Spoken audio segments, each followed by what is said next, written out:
Ready na tayo sa camping. Meron na tayong outdoor storm ng OraShare. 360 degree na ikot ang ating OraShare. Yan.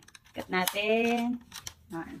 Then, pwede nyo rin siyang isabit. May sabitan tayo dito. And, sobrang lakas ng hangin. Tahimik pa si OraShare. So, gawin natin second speed. Yan. Ganyan siya kalakas. And, third speed. Turbo pa. Sobrang lakas. Storm fan na. May power bank na kasama. And, pwede tayong mag-charge na ating phone dito. Meron tayong mobile slot. Then, mag-charge naman tayo ng input. Then, meron dito yung ating nandito yung ating pindutan. Yan. Kagandahan dito, meron na rin siyang kasamang remote si ating OraShare. Ito ang ating remote. So, power on natin si ating OraShare. On. Yan. Then, speed level, 1, 2, 3, 4. Bright ilaw, pinatay, buhay. Meron tayong second limit.